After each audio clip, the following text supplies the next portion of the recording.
کہ اللہ کی طرف متوجہ ہو جاؤ، موت کا وقت مقرر نہیں ہے۔ امام زین العابدین رحمہ اللہ غازی، میدان کربلا کے غازی، اور آج جتنے سادات ہیں اس دھرتی پہ ان کے ابا اکیلے بچے ہیں میدان کربلا کے۔ امام زین العابدین عید نماز پڑھا کر نکلے، ایک چھوٹا بچہ رو رہا ہے، اٹھایا سینے سے لگایا، کہا بیٹا مجھے لگتا ہے تو اسی لیے رو رہا ہے کہ سامنے بچوں کی ٹیم کھیل رہی ہے، وہ تجھے اپنے ساتھ کھیلنے نہیں دیتے۔ اس زمانے کا کوئی گلی ڈنڈا کھیل رہے تھے نا، کہ میں تیرا بندوبست کر دیتا ہوں۔ نے کہا چاچو یہ بات نہیں ہے، بات کچھ اور ہے۔ کہا مجھے جہنم کا خوف رلا رہا ہے۔ حیران ہو کر کہا بیٹا نابالغ، تو کسی چیز کا مکلف ہی نہیں ہے، تجھے آخرت کا خوف کیوں رلا رہا؟ کہا کیوں؟ جہنم میں آگ نہیں ہوگی؟ کہا آگ ہوگی، تو نہیں جائے گا؟ کہا اچھا میں نہیں جاؤں گا۔ آنسو صاف کیے، کہا ہاں بچے تو نہیں جائے کہ نابالغ ہیں، ان کو کیا ہو گیا؟ کہا اچھا ماشاء اللہ۔ کہ مجھے تسلی ہو گئی۔ کہا تو رویا کیوں تھا؟ کہا میں نے تو سمجھا جہنم کی آگ جلائی جائے گی تو جیسے میری اماں چولہے میں لکڑیاں جلاتی ہیں نا، بڑی لکڑی سے پہلے چھوٹی کو جلاتی ہیں، تو میں نے سمجھا اللہ ہم چھوٹوں سے جہنم کو جلانا شروع کریں گے۔ یہ تابعین کا زمانہ ہے اور اس وقت کے گھروں کی فکر آخرت ہے، اور آج ہمارا یہ حال ہے۔ ہم کہاں بیٹھے، ہمارے بڑوں کو کچھ نہیں پتہ، ہمارے چھوٹے تو دور رہا۔ کسی ایک سے پوچھ لو جمعے کی کتنی رکعتیں ہیں، وہ بتا دے تو میں 100 روپے انعام دے دوں گا۔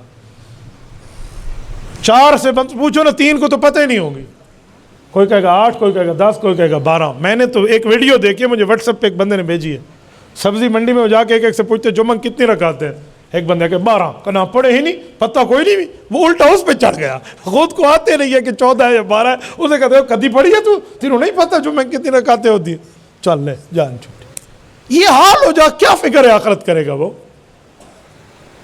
ایک اسکول میں ایک استاذ پوچھ رہا تھا بیٹا بتاؤ بڑے ہو کر کیا بنو گے، کیا بنو گے؟ ایک اٹھا میں انجینئر، ایک اٹھا میں ڈاکٹر، ایک نے کہا میں پائلٹ، ایک نے کہا میں کمانڈر، ایک نے کہا میں فلاں۔ ایک بچہ چپ کر کے بیٹھ رہا، کہا بیٹا تو بتا، کہا بتاؤں، وہ کھڑے ہونے کہ میں صحابی رسول بنوں گا۔ ساری کلاس ہنس پڑی، استاد حیران ہو گیا، انہوں نے کہا بیٹا صحابی رسول بنے گا کیا مطلب، کیا کہہ رہا ہے تو؟ انہوں نے کہا استاد جی جیڑا سنیا میں وہی آکھیا، میں صحابی بنوں گا۔ ادھر آ گیا، بٹھا دیا۔ تجھے یہ شوق کیسے چڑھا ہے؟ انہوں نے کہا شوق، صحابی بہت اچھے ہوتے ہیں، میں صحابی بنوں گا۔ کیسے تجھے پتہ چلا؟ کہا بیٹا اب تو ختم نبوت ہے، حضور پاک کے بعد نیا نبی نہیں آئے گا تو نیا صحابی کیسے آئے گا؟ حضور پاک کے بعد صحابہ نہیں آ سکتے، حضور پاک آئے نبوت ختم، حضور گئے صحابیت بننا ختم، اب نیا صحابی نہیں بن سکتا۔ اب جو نیا صحابی بنے گا تو نبی چاہیے، نبی تو آئیں گے نہیں اب نئے، اب صحابی کیسے بنیں گے؟ لہذا اب صحابی کوئی نہیں بن سکتا، جتنے تھے۔ انہوں نے کہا اچھا استاد جی اتنی تفصیل مجھے نہیں پتا۔ تو اس نے کہا پھر تو نے کہا کیوں ہے؟ کہا میں نے تو اس لیے کہا ہے میری امی اور ابو گھر میں رات کو سوتے وقت فضائل اعمال کھول لیتے ہیں اور ہمیں صحابہ کرام کے واقعات سناتے ہیں، تو ہم بڑے خوش ہوتے ہیں کہ صحابی ایسے تھے، صحابی ایسے تھے، صحابی ایسے تھے، تو ہم صحابہ کے واقعہ سنتے ہیں تو میرے دل میں میں بھی بڑا ہو کر صحابی بنوں گا۔ اگر ماں باپ کی تربیت پازیٹیو ہو تو نتیجہ یہ نکلتا ہے، اور ماں باپ کی تربیت ہو کہ پتر او ذرا سرچ کرنا او کیڑا گانا سی انڈیا دا ذرا او سنیے نا، ہاں کم پورا ہے، پھر رانجے پیدا ہونے تواڈے کولوں۔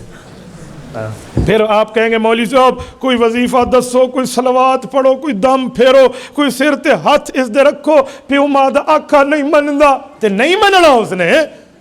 آپ نے دودھ پلاتے وقت اسے گانے سن کے دودھ پلائے، آپ نے تربیت کرتے وقت اس کو فلمیں دکھا کے تربیت کی، گھر میں اینٹین لگا کر آپ نے ٹی وی اور کیبل پہ اسے جا کر گمراہ کیا، اس کو انڈیا کے سٹاروں کے نام یاد کرائے اور اسے یہود اور نصارہ کی تنظیم و ترتیب پر ان کے واقعات سنائے، بتائے، سمجھائے، ذہن میں رٹوائے، اب وہ تیری عزت کرے، تو سنا اس کو واقعات ابو بکر کے، کیا سنے گا وہ تیری؟